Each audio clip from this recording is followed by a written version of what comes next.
Amém. Preparado? Deixa Deus te usar. Cumprimento os irmãos com a paz do Senhor, amém? Amém. Glórias a Deus. Eu peço a sua gentileza, que você abra a sua Bíblia no livro de Mateus, capítulo de número 14, a partir do versículo 22.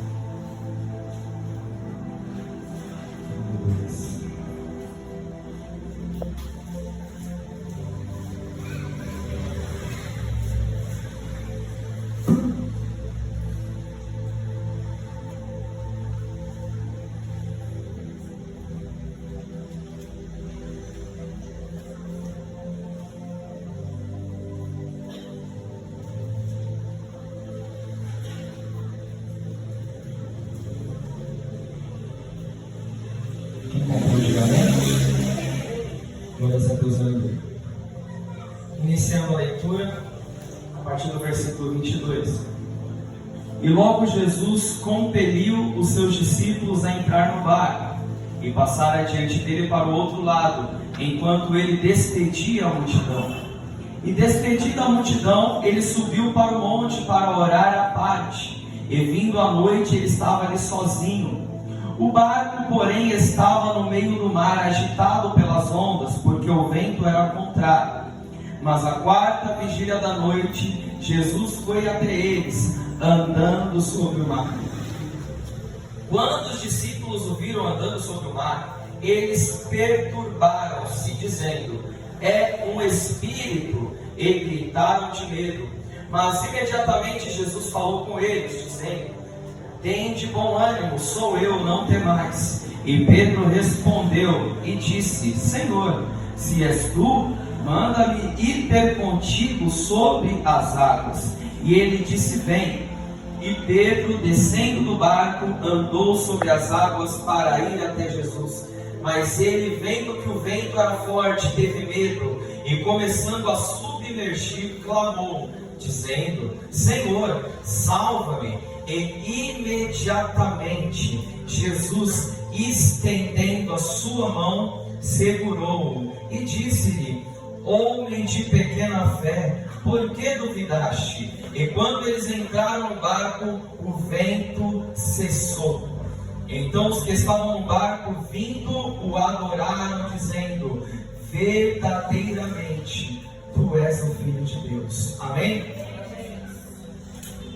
Esse capítulo 14 do livro de Mateus, ele é muito interessante, que ele vai nos relatar não só sobre essa tempestade, não só sobre Jesus andando sobre as águas, mas vai relatar muito mais que isso, e que eu e você possamos nessa noite aprender um pouco com esse texto. Vai dizer a partir do versículo 1 do capítulo 14, que no tempo do rei Herodes, o tetrarca, vai dizer que ele ouve a fama de Jesus, e ele fala para os seus servos: este é João Batista, está ressuscitado dos mortos, por isso obras poderosas atuam nele. Nós sabemos que Herodes, ele mandou prender João Batista, ele mandou amarrar João Batista, Herodes mandou colocar João Batista numa prisão, por causa de Herodias, esposa de seu irmão. Por que isso? Porque João Batista, ele vê que Herodes, ele está com a mulher de seu irmão.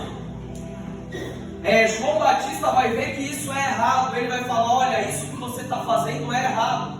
E qual que vai ser a recompensa de João Batista fazendo isso? Ser perseguido, ser preso, ser amarrado. Mas ainda assim ele falou aquilo que Deus mandou. E muitas vezes vai ser assim. Muitas vezes você vai fazer algo que agrada a Deus. Você vai estar fazendo algo que agrada ao coração de Deus. E num primeiro momento, pode até vir uma tempestade, pode até vir um momento difícil. Jesus mesmo, ele nos ensinou: odiarão vocês por toda a parte, por causa do meu nome. Bem-aventurados os pobres em espírito, porque deles é o reino dos céus. Bem-aventurados aqueles que passam por perseguição por causa do meu nome. Por quê? Porque deles é o reino dos céus. Então não sei como você entrou aqui nessa noite, não sei como tem sido os seus dias, mas eu quero te dizer algo: é melhor estar no ventre na tempestade com Jesus do que estar sem a tempestade sem Jesus. Porque tudo passará, mas a palavra de Deus ela não passará. Então, conforme eu estava trazendo aqui, João Batista, ele é amarrado, ele é preso, ele é colocado numa prisão, porque ele fala para Herodes que não é lícito, não é correto ele possuir a mulher de seu irmão.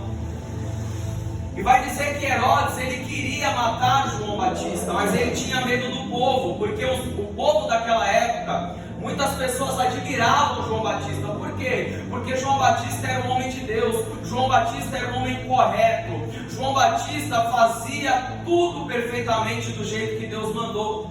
E na própria palavra de Deus nos ensina que João Batista é aquele que veio com a virtude de Elias. E ele teve um chamado muito especial. Por quê? Porque ele veio preparar o caminho para o Messias. E mesmo sendo alguém tão especial, mesmo sendo alguém que Deus escolheu para uma grande tarefa, ele foi amarrado.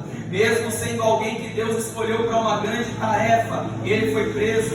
Mesmo sendo alguém que Deus escolheu para uma grande tarefa, ele passou por perseguições. Não estou entendendo, não é só porque Deus está te entregando uma grande tarefa que vai ser fácil. Não vai ser fácil, mas o Senhor vai te dar a ferramenta, o Senhor vai te dar a estratégia, o Senhor vai te dar a sabedoria para você saber lidar com cada situação e sair vitorioso. Por quê? Porque Deus vai cuidar de você. Vai dizer o texto que no aniversário de Herodes, a filha de Herodias começa a fazer uma dança diante deles. E essa dança, ela agrada a Herodes, a ponto de Herodes prometer para ela, com juramento, dar qualquer coisa que ela pedisse para ele. E ela já havia sido instruída pela sua mãe a pedir a cabeça de João Batista num prato. E vai dizer o texto que o rei, ele pega e concede esse desejo da menina. Ele manda decapitar João Batista, a cabeça de João Batista. Filho, já não morreu um pai, uma mãe, um irmão, uma irmã, um tio, uma tia. E você sofreu, você quis ficar um pouco sozinho. Nós somos cristãos, nós buscamos a face de Deus, nós somos seres humanos. Morreu alguém que a gente ama, a gente vai ficar sentido. A gente vai ficar ali, num momento de tristeza, ali querendo ficar um pouco sozinho. E vai dizer o texto, que Jesus ele parte em um barco, para um lugar deserto, à parte, separado. Mas ouvindo as multidões, começaram a seguir ele a pé, desde as cidades. E vai dizer que Jesus saindo, ele vê uma grande multidão, e ele se move de íntima compaixão, e ele cura os seus enfermos. Seguindo o texto, você vai ver que Jesus ele curou enfermidades entre o povo. Você vai ver que Jesus realizou milagres entre o povo. Você vai ver que Jesus ele curou, restaurou, fez maravilhas entre o povo. E depois que Jesus faz tudo isso, aquelas pessoas que foram alimentadas espiritualmente, aquelas pessoas que foram curadas, aquelas pessoas que foram restauradas, como necessidade de seres humanos, era necessário que eles se alimentassem. E Deus ele não faz nada bagunçado. Deus ele não faz nada de qualquer jeito. Jesus ele não despediu o povo de barriga vazia. É por isso que após Deus cuidar da parte espiritual, após Jesus cuidar da parte espiritual, você vai ver que depois disso vai acontecer uma multiplicação. Porque vai dizer que chegada a tarde, os discípulos de Jesus se aproximaram dizendo: o lugar é deserto, a hora já se passou, vamos despedir a multidão para que indo às aldeias comprem mantimentos. Mas Jesus responde: eles não precisam partir, vocês podem dar para eles o que comer. E eles disseram: nós não temos aqui senão 5 pães e 2 peixes. E ele disse: traga até aqui. Preste atenção numa coisa. O pastor Robson estava trazendo aqui sobre Malaquias, fazer prova de mim, e algo muito importante. Antes de haver multiplicação, Jesus falou: traz. Por que houve? Porque houve obediência. Por que teve multiplicação? Porque os discípulos fizeram exatamente o que Jesus mandou. Não questionaram. Ah, mas por que tem que ser desse jeito? De maneira nenhuma. Eles ouviram que Jesus estava mandando trazer e trouxeram. O resultado da obediência deles foi viver um milagre. Porque muitos de nós, Deus fala que vai fazer uma coisa, mas aí o que a gente faz? A gente se retrai. Deus fala que vai fazer alguma coisa, o que a gente faz? Se tranca. Deus fala que vai fazer alguma coisa, o que a gente faz? Fica com medo. Mas aí Jesus, ele traz uma revelação profética para essa noite. Se eu disse que vou fazer, confie em mim. Se eu disse que vou fazer, confie na minha palavra. Se eu disse que vou fazer, não só simplesmente diga que creia com a sua boca, mas deposite a sua fé em mim. Por quê? Porque fazendo isso, você vai viver. E aí Jesus, depois que os discípulos levam até ele os 5 pães e 2 peixes, ele pede para a multidão, ordena que a multidão sente sobre a relva. E ele toma os 5 pães e 2 peixes, e erguendo os olhos ao céu, ele abençoa, e partindo os pães, dá aos seus discípulos, e os discípulos à multidão. E todos comeram e se fartaram, e dos pedaços que sobraram, tomaram 12 cestos cheios. E os que haviam comido eram cerca de 5 homens, além das mulheres e crianças. Olha que coisa interessante. A bênção que Jesus fez, a multiplicação que Jesus fez, foi tão grande que sobrou. Por quê?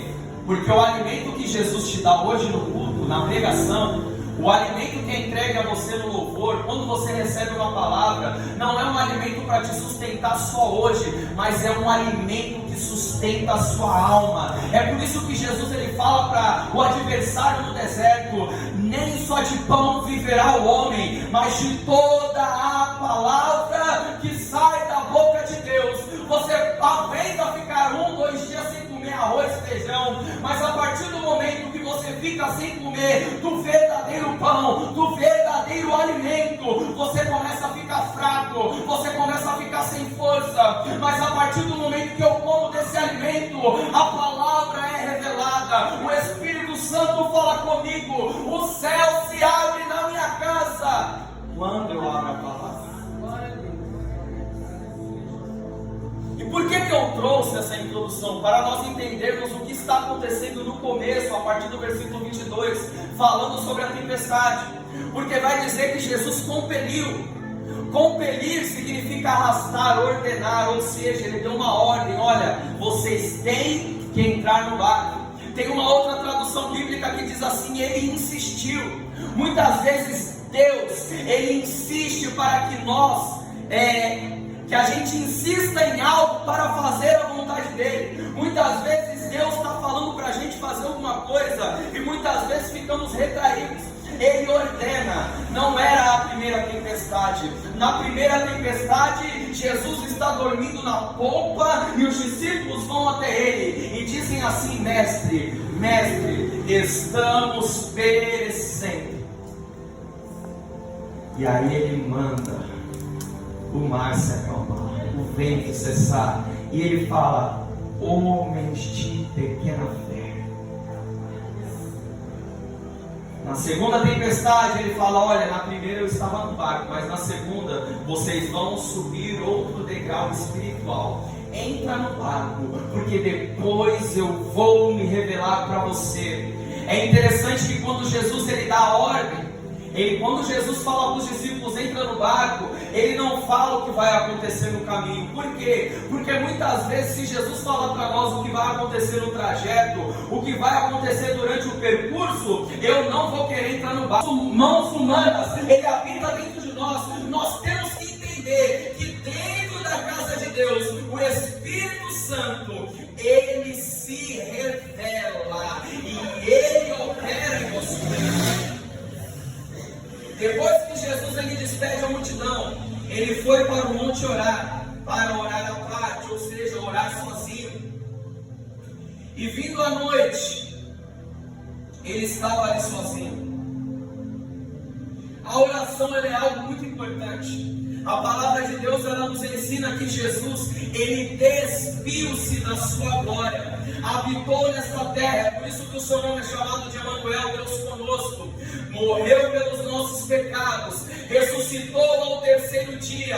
Ele é o Todo-Poderoso, mas ele não tinha a vaidade, o egoísmo, ele não tinha o ego de dizer assim: eu não preciso orar, eu não preciso me preocupar com a minha parte espiritual. De maneira nenhuma. O próprio Jesus, ele se separava, o próprio Jesus, ele separava um momento para ir conversar com Deus. E isso é muito importante. Eu não preciso ser um pastor, um diácono, para eu ter essa preocupação.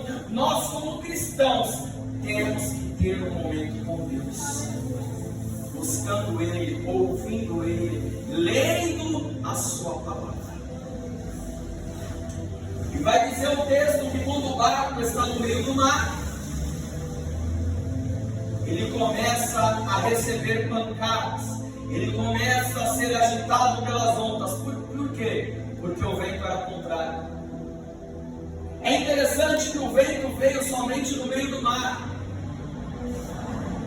e todo o trajeto eram mais ou menos, segundo os estudiosos, mais ou menos, isso aqui não é preciso, 10 quilômetros. E o meio do mar, onde o barco estava sendo atingido pelo vento, era mais ou menos de 5 a 6 quilômetros. Mas algo que me chama a atenção, duas coisas. Primeiro, por que só no meio do mar? Segundo, por que o vento não veio da direita? Por que o vento não veio da esquerda? Por que o vento não veio de trás, mas veio da frente? Primeira coisa que eu quero falar para você: por que no meio do mar? Porque quando estamos na dependência de Deus, é diferente de quando estamos na nossa dependência. Não estou entendendo, Diácono Márcio. Se o barco tivesse perto, a uma proximidade que eles conseguissem nadar, o que eles iam fazer? Iam abandonar o projeto. Como assim? Jesus falou, tem que passar para o outro lado. Jesus havia liberado uma palavra. Só que muitas vezes, quando eu tenho condições de voltar, eu quero voltar. Muitas vezes, quando eu tenho condições de parar, eu quero parar. Mas aí, justamente, Jesus, ele permitiu fosse no meio, para nos mostrar que no meio é onde nós vamos ver que somos dependentes e precisamos da autoridade e do poder dele se revelando em nosso meio. No meio do mar. Segunda coisa que eu quero falar para você: existe uma tempestade que se chama tempestade maligna. Não estou entendendo. Por que o vento era justamente contrário? Eu não quero aqui espiritualizar tudo, mas eu quero te dizer algo. Toda vez que estamos fazendo a vontade de Deus, toda vez que estamos fazendo algo que agrada a Deus, toda vez que estamos arregaçando as mangas na obra de Deus, nós vamos incomodar ao inferno. É por isso que o apóstolo Paulo nos ensina: se revistam de toda a armadura de Deus. Nós precisamos nos revestir, nós precisamos comer da palavra, nós precisamos orar, nós precisamos buscar. Por quê? Porque o adversário vai tentar parar você, o adversário vai tentar parar seu barco, o adversário vai tentar fazer você ficar paralisado. Mas já havia uma palavra liberada, porque Jesus falou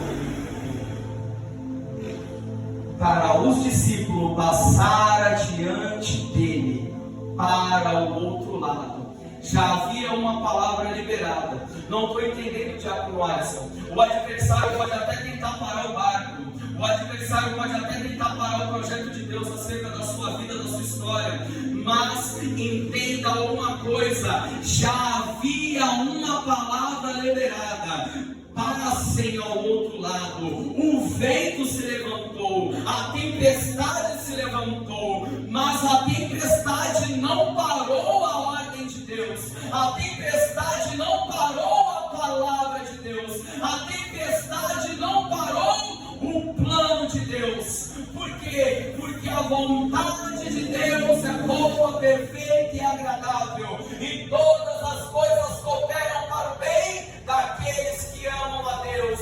E Deus não é homem para que minta,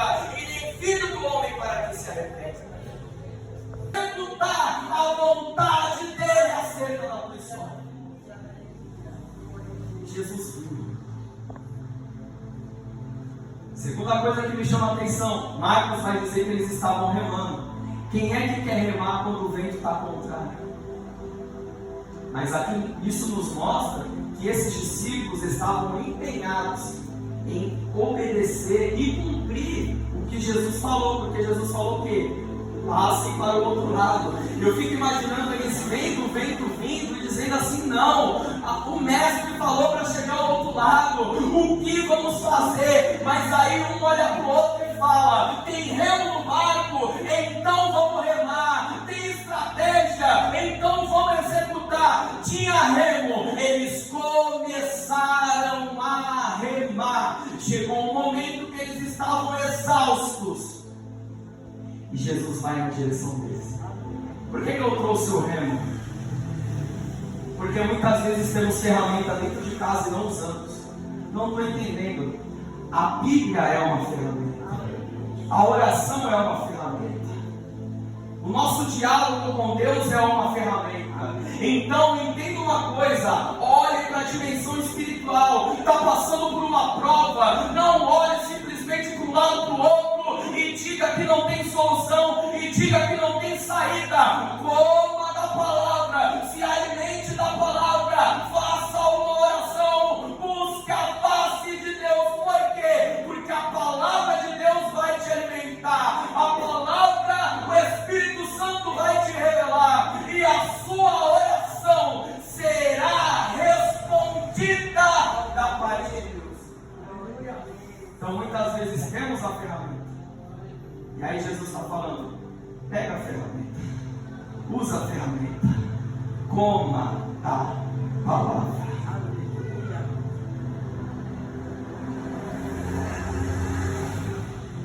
Quando os discípulos olham e veem que alguém está vindo, vê Jesus andando sobre o mar, eles ficam perturbados, dizendo: é um espírito, e gritaram de medo. Mas sabe o que me chama a atenção? Isso é muito sério. Amém? Eu agradeço a oportunidade, que as palmas louvem a Jesus.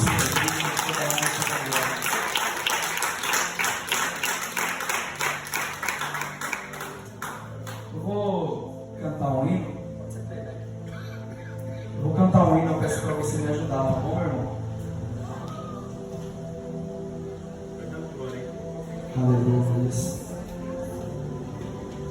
Que assim como Jesus ele fez nessa passagem bíblica, que ele possa fazer na tua história, na tua vida, em nome de Jesus. Aleluia. Aleluia. Glória a Deus. Aleluia, aleluia. Glórias a Deus. O Senhor está nesse lugar. Aleluia. Então você que sentiu no seu coração de se colocar de pé. Esse louvor que eu vou trazer nessa noite é do J. Neto, um louvor que a letra dele é muito forte, fala muito comigo.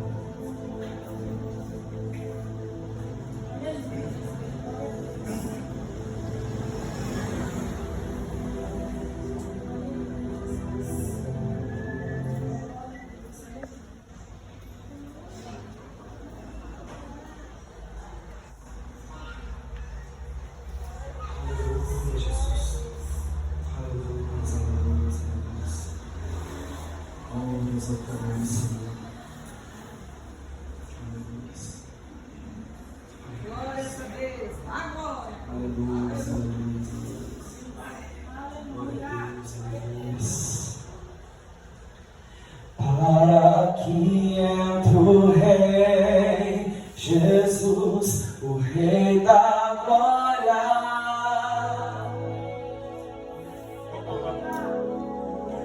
Qual que é o louvor?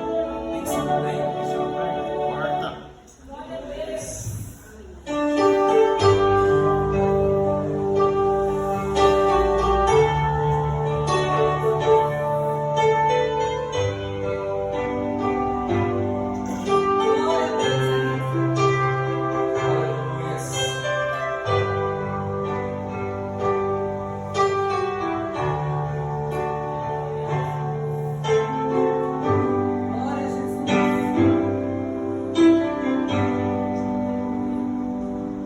Pensando bem, só a presença de Jesus na minha vida justifica tanta coisa sem saída. É a realidade que eu não posso me afastar.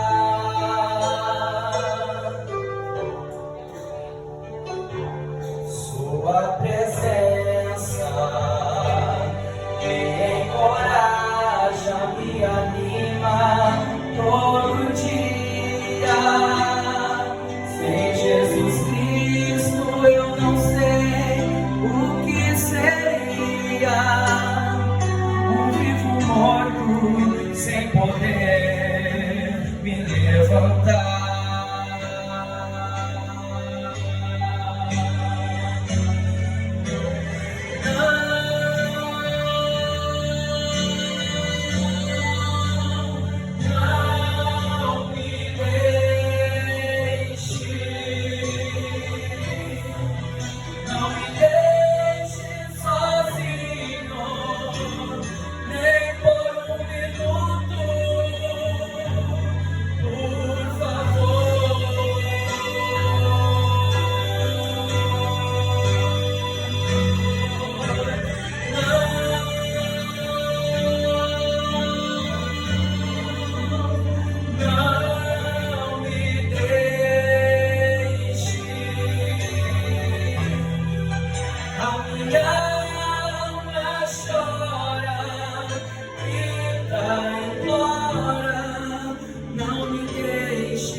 Censuras, embora eu sei que te aborreço, mas eu te peço, por favor, meu Deus, esqueça as muitas falhas que eu cometo contra ti.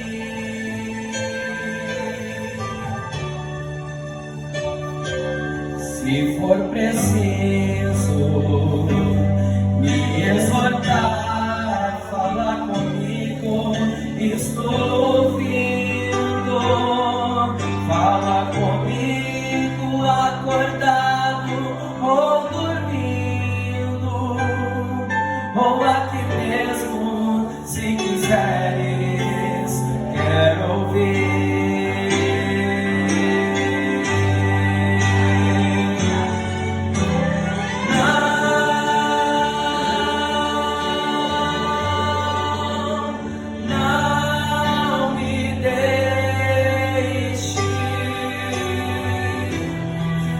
Não me deixe sozinho, nem por um minuto,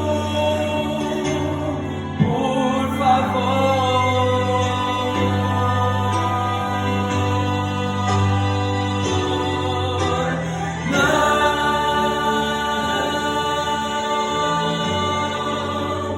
Não me deixe.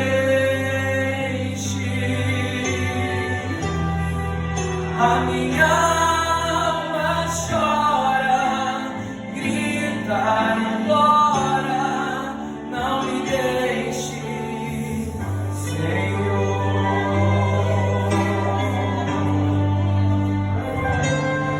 Estou contigo, ora não temas, te encorajas, vai em frente. É a presença que eu anelo, não somente. Não há barreiras que eu não possa ultrapassar.